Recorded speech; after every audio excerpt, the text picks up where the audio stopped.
Selamat pagi, Shalom Bapak Ibu Saudara yang terkasih di dalam Tuhan.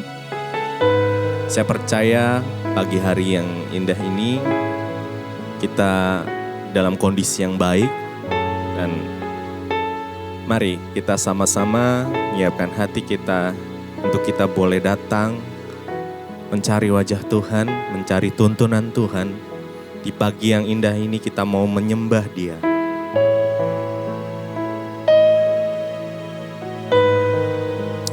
Kita satukan hati, kita berdoa. Tuhan, terima kasih buat pagi yang indah ini, Tuhan.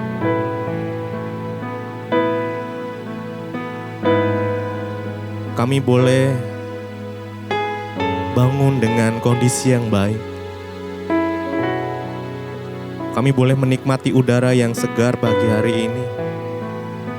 Semuanya karena anugerah Tuhan. Pagi hari ini Tuhan, kami mau membangun mezbah. Kami mau menyembah Engkau Allah kami yang hidup, yang di dalamnya ada keselamatan. Yesus Kristus, Tuhan kami, sahabat kami, juru selamat kami. Terima kasih, terima kasih.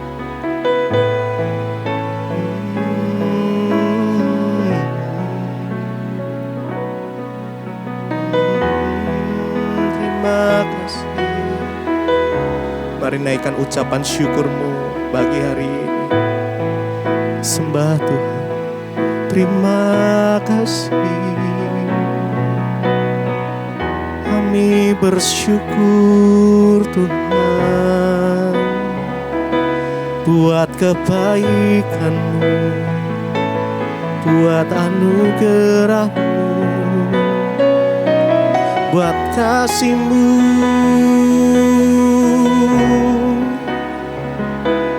Penyertaan-Mu sempurna atas setiap kami Tuhan. Oh, terima kasih Yesus. Waktu Tuhan pasti yang terbaik. Walau kadang tak mudah dimengerti,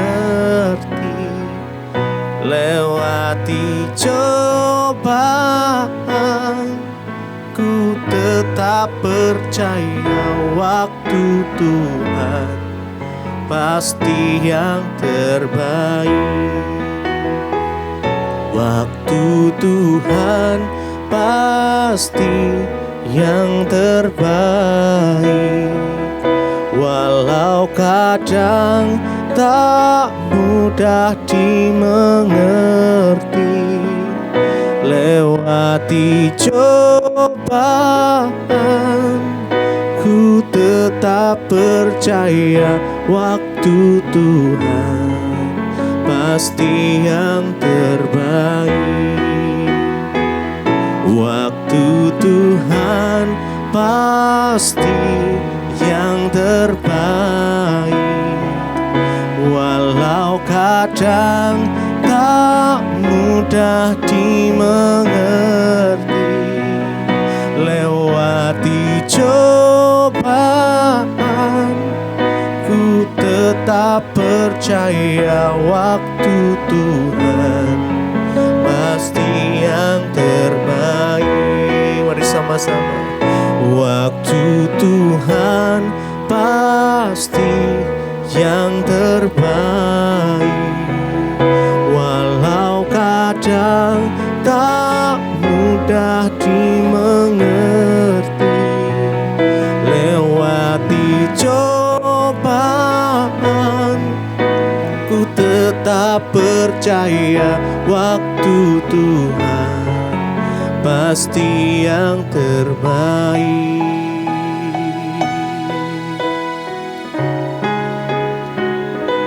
Oh, waktu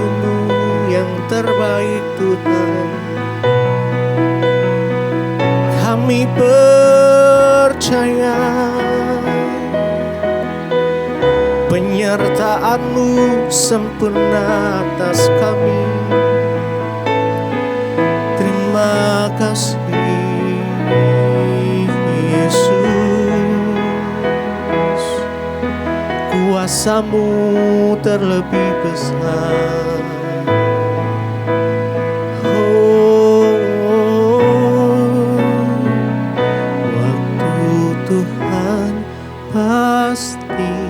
Yang terbaik, walau kadang tak mudah dimengerti. Lewati cobaan, ku tetap percaya waktu Tuhan pasti yang terbaik. Waktu Tuhan pasti yang terbaik, walau kadang tak mudah dimengerti. Lewati cobaan, ku tetap percaya waktu Tuhan pasti yang terbaik.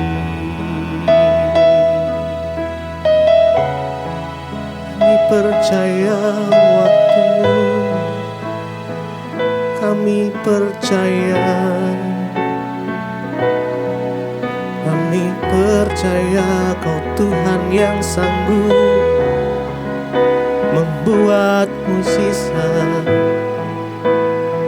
melakukan perkara yang mustahil. Kami percaya dalam nama Yesus. Oh,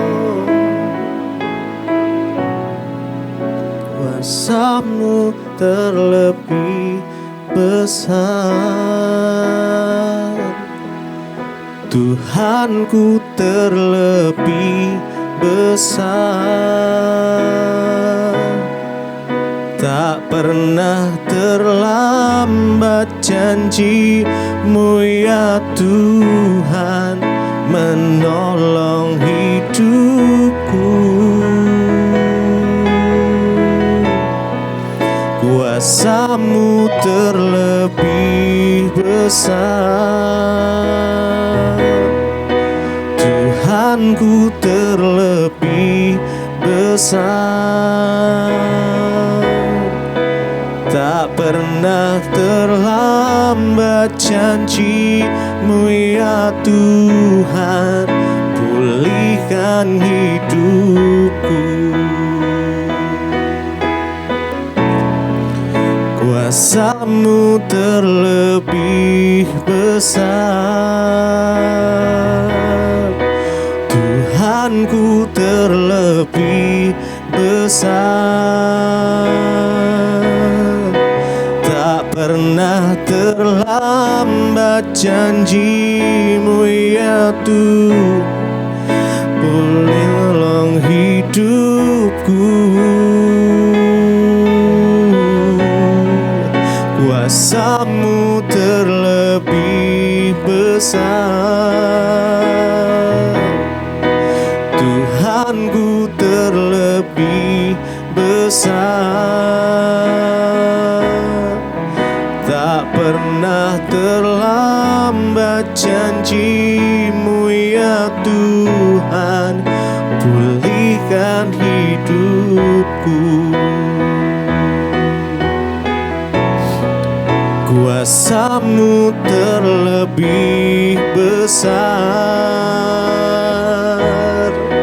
Tuhanku terlebih besar. Tak pernah terlambat janji-Mu ya Tuhan, menolong hidupku. Kuasa-Mu terlebih besar, Tuhanku terlebih besar. Tak pernah terlambat janji-Mu ya Tuhan, pulihkan hidupku.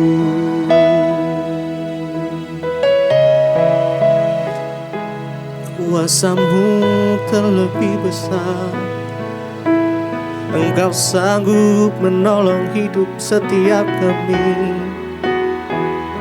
Kuasa-Mu Tuhan di atas segalanya, di atas segalanya.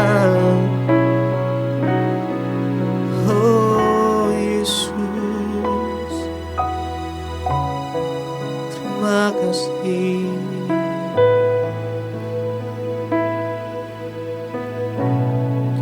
Kuasa-Mu terlebih besar,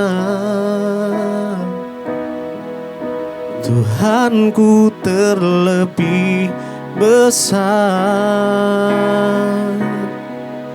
Tak pernah terlambat janji-Mu ya Tuhan, menolong hidupku. Kuasa-Mu terlebih besar, Tuhanku terlebih besar. Tak pernah terlambat janji-Mu ya Tuhan, pulihkan hidupku. Terima kasih Bapa, terima kasih buat anugerah-Mu, Engkau yang menyertai kami sepanjang malam, bahkan membangunkan kami dengan tubuh yang sehat. Terima kasih buat segala kebaikan dan kemurahan Tuhan yang kami boleh alami. Sebelum kami memulai segala aktivitas pagi ini, kami rindu mendengarkan firman Tuhan yang akan menuntun hidup kami masuk di dalam jalan-Mu. Urapi setiap kami, urapi hamba-Mu yang tidak ada apa-apanya Tuhan. Sampaikan isi hati-Mu bagi kami. Dalam nama Yesus kami sambut firman Tuhan. Haleluya. Amin, amin, amin.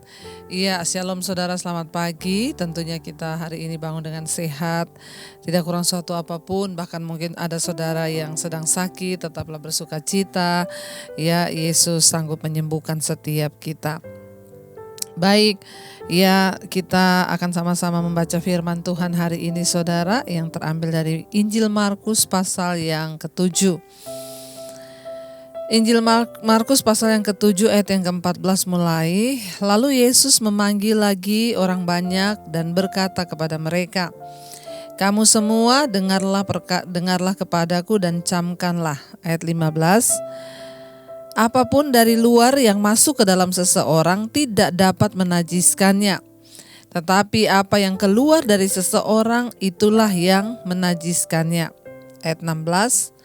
Barang siapa bertelinga untuk mendengar, hendaklah ia mendengar. Ayat 17. Sesudah ia masuk ke sebuah rumah untuk menyingkir dari orang banyak, murid-muridnya bertanya kepadanya tentang arti perumpamaan itu. Maka jawabnya, apakah kamu juga tidak dapat memahaminya? Tidakkah kamu tahu bahwa segala sesuatu dari luar yang masuk ke dalam diri seseorang, masuk ke dalam seseorang tidak dapat menajiskannya? Karena bukan apa yang masuk ke dalam hati tetapi ke dalam perutnya, lalu dibuang di jamban. Dengan demikian ia menyatakan semua makanan halal. Katanya lagi, apa yang keluar dari seseorang itulah yang menajiskannya. Sebab dari hati orang timbul segala pikiran jahat, percabulan, pencurian, pembunuhan, persinahan, keserakahan, kejahatan, kelicikan, hawa nafsu, iri hati, hujat, kesombongan, kebebalan. Semua hal-hal jahat ini timbul dari dalam dan menajiskan orang. Iya, saudara, sesuatu yang luar biasa kita dapat dari pelajaran apa yang tertulis dalam Injil Markus pasal yang ke-7 ini. Ketika itu ya di sini diceritakan Yesus dan murid-muridnya ya datang ke satu tempat. Ya, lalu ada satu rombongan orang Farisi dan beberapa ahli Taurat dari Yerusalem itu datang menemui Yesus. Lalu mereka melihat beberapa dari murid Yesus itu makan dengan tangan najis, ya. Kenapa dikatakan tangan najis? Karena mereka tidak cuci tangan. Ya, mereka tidak cuci tangan lalu dianggap itu najis. Karena adat istiadat orang Yahudi pada waktu itu, setiap kali makan mereka harus membasuh tangannya. Ya, yang tidak mencuci tangan itu dianggap najis dan melanggar adat istiadat. Lalu mereka protes dan Tuhan berkata, ya betapa pandainya kamu menjaga adat istiadat sementara kamu menyepelekan perintah Tuhan. Ya, mereka hanya melakukan hal-hal yang lahiriah saja. Ya, pokoknya apa yang lahiriah, adat istiadat itu yang mereka lakukan. Lalu Yesus berkata kepada mereka, ya, karena ini soal makanan, murid-murid makan. Yesus berkata pada orang banyak di situ, "Tidakkah kamu tahu bahwa yang menajiskan orang bukan apa yang masuk ke dalam mulut, bukan makanan. Karena apa yang masuk ke dalam mulut itu ya tidak masuk ke hati, tetapi masuk ke perut lalu dibuang di jamban, di toilet. Itu nggak ada hubungannya dengan najis atau tidak najis. Tetapi yang menajiskan orang," kata Yesus, "bukan apa yang masuk dari mulut, tetapi apa yang keluar dari mulut, yaitu perkataan." Ya, Yesus berkata, mengapa perkataan itu yang menajiskan orang? Karena perkataan itu keluar dari hati. Ya, dan tadi kita sudah membaca Yesus berkata di sana, karena dari dalam diri, dari dalam hati seseorang itu timbul dan muncul semua yang jahat. Pembunuhan, fitnah, nafsu, ya, ketamakan, segala macam hal-hal yang jahat itu yang keluar dari dalam diri orang, dari mulut orang, itulah yang menajiskan. Dengan kata lain di sini saudara, ya, Yesus sedang memberitahukan kepada kita semua hari ini, ya, apa yang bisa menajiskan orang, apa yang keluar dari mulut kita, yaitu perkataan kita. Kejahatan, kelicikan itu keluar dari hati, dari dalam hati keluar lewat mulut. Orang itu kalau perkataannya ya selalu menyakiti orang, menyinggung orang, menyudutkan orang, ya di status Facebook, di mana saja itu menandakan bahwa hatinya penuh iri dengki. Kalau perkataannya itu perkataan yang kasar, suka merendahkan orang, itu yang bikin orang najis, bukan makanan. Sering kali orang berpikir bahwa makanan itu yang menajiskan, tetapi Yesus berkata, ya, semua makanan itu halal, ya, tapi bukan berarti semua boleh dimakan. Kita juga harus memilih, ya. Salah satu contoh, ya, kenapa kita nggak boleh makan darah? Bukan karena haram. Di perjanjian lama itu darah diharamkan. Tapi di perjanjian baru, ya, Rasul Paulus berkata segala sesuatu itu boleh, tapi apakah itu berguna? Kenapa kita nggak boleh makan darah? Karena di dalam darah itu tersimpan semua penyakit. Contoh, orang kalau sakitnya itu apa, dites ambil darah biar ketahuan ada virus apa dalam darah. Nah, bayangkan kalau saudara minum darah binatang atau makan darah binatang, itu sama dengan makan semua penyakit yang ada dalam binatang. Itu kotor, ya, bukan soal haram atau halal, tetapi nggak baik, ya. Tapi pada intinya Yesus berkata semua makanan itu halal. Karena yang menajiskan orang bukan yang masuk ke mulut. Yang masuk ke mulut itu nggak masuk ke hati. Turun masuk ke perut lalu turun di jamban, keluar di toilet jadi kotoran. Tetapi apa yang menajiskan orang? Perkataan yang keluar dari mulut kita, yang keluar dari dalam hati. Waktu kita perkatakan sesuatu kepada orang lalu orang itu sakit hati, maka itulah yang menajiskan orang. Karena itu hari-hari ini mari kita menjaga hati kita. Dengan kita menjaga hati, kita juga menjaga perkataan. Saudara, orang yang perkataannya menyinggung, suka menyudutkan, perkataannya menyakiti, itu berarti hatinya juga tidak beres.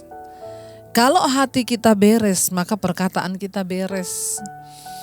Kita bisa menilai orang itu dari statusnya di Facebook, di Instagram. Ada orang itu yang bikin status negatif di Facebook, ya semua persoalan keluarga dibawa di sosial media. Itu menyatakan bahwa orang ini hatinya itu ya bermasalah. Itu menajiskan orang perkataan kita. Ya Tuhan mau saudara supaya kita menjaga hati kita. Hati yang kudus, hati yang tulus. Orang kalau hatinya bersih, maka perkataannya juga bersih. Mari kita menyadari sekarang bahwa makanya ini penting Tuhan berkata, Tuhan itu menilai hati, melihat hati. Bukan apa yang ada di luar, tapi yang ada di hati. Kenapa? Karena dari hati, Yesus berkata, timbul semua hal yang jahat dari dalam hati itu yang menajiskan orang.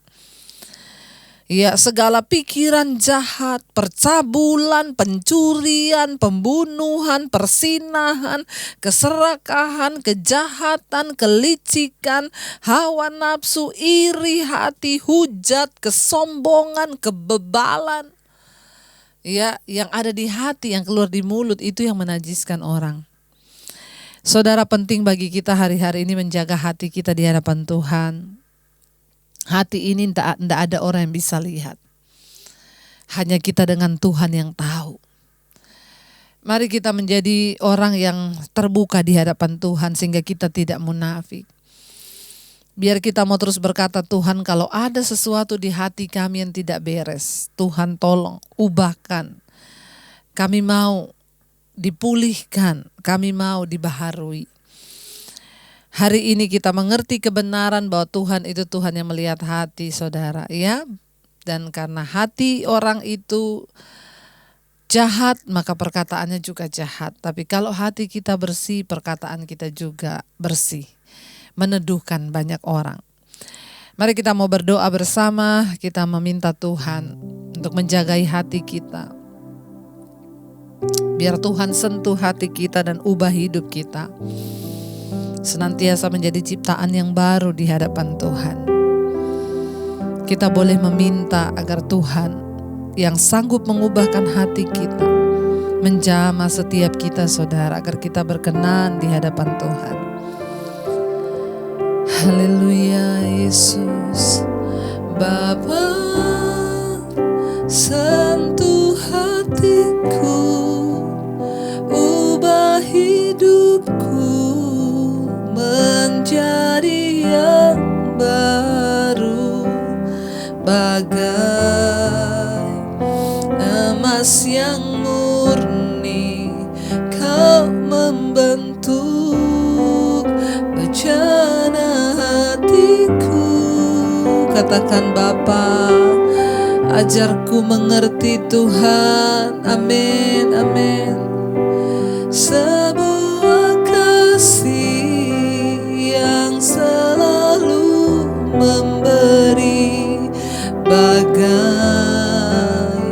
air mengalir yang tiada pernah berhenti.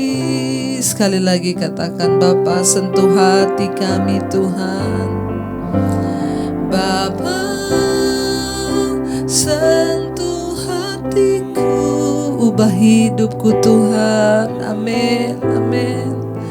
Menjadi yang baru, bagai emas yang murni. Kau membentuk bejana hatiku. Bapa, ajar kami mengerti Tuhan. Amin. Sebuah kasih yang selalu memberi, bagai air mengalir yang tiada pernah berhenti. Tuhan, sentuh hati kami hari ini, Engkau yang tahu kebenaran di hati kami. Mulut kami bisa berkata mengasihi, tetapi hati membenci. Hanya Tuhan dan kamilah yang tahu. Ajar kami menjadi orang-orang yang tidak munafik, Tuhan. Ajar kami menjadi orang-orang yang terus mau memiliki hati yang murni di hadapan Tuhan. Tidak ada kebencian, tidak ada kepahitan. Biarlah apa yang terucap dari mulut kami, yang keluar dari mulut kami adalah perkataan berkat, bukan perkataan jahat yang menajiskan orang. Ampuni kami kalau selama ini kami berdosa dengan perkataan kami dan sikap hati kami. Tapi Tuhanlah yang sanggup mengubahkan setiap kami. Terima kasih Bapa. Hamba berdoa buat setiap kami yang hari ini akan menjalankan setiap pekerjaan, tugas, baik yang ada dalam rumah, yang di luar rumah, di luar kota. Perlindungan Tuhan sempurna atas kami.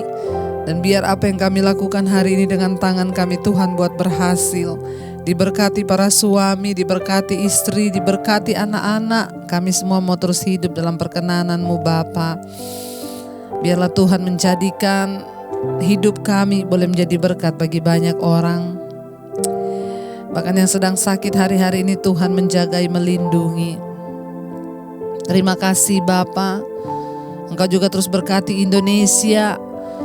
Bapak berkati, jauhkan dari segala gempa, malapetaka, bencana, mereka yang sedang ada di dalam pergumulan hari-hari ini, yang sedang dilanda oleh musibah apapun. Tuhan, Engkau menjadi Tuhan perlindungan bagi setiap mereka. Terima kasih buat segala kebaikan Tuhan. Mari kita berdoa. Bapa kami yang ada di sorga, dikuduskanlah nama-Mu. Datanglah kerajaan-Mu, jadilah kehendak-Mu di bumi seperti di sorga. Berikanlah pada kami pada hari ini makanan kami yang secukupnya. Ampuni kami akan kesalahan kami, seperti kami juga mengampuni orang yang bersalah pada kami. Janganlah membawa kami dalam pencobaan, tapi lepaskanlah kami daripada yang jahat. Karena Engkaulah yang punya kerajaan dan kuasa dan kemuliaan sampai selama-lamanya. Mari buka hati dan tangan-Mu di hadapan Tuhan. Terimalah berkat dari Allah Bapa, cinta kasih Tuhan Yesus Kristus yang memberkati pekerjaan-Mu, kesehatan-Mu, keuangan-Mu sehingga Engkau menjadi berkat. Terimalah kiranya berkat ini di dalam nama Tuhan Yesus Kristus. Bahkan sampai Yesus datang kali yang kedua, nama-Mu tercatat di dalam kitab kehidupan. Dalam nama Tuhan Yesus yang percaya diberkati dan diubahkan Tuhan, katakan bersama, amin, amin. Tuhan Yesus memberkati, selamat pagi, selamat beraktivitas, dan Tuhan menyertai.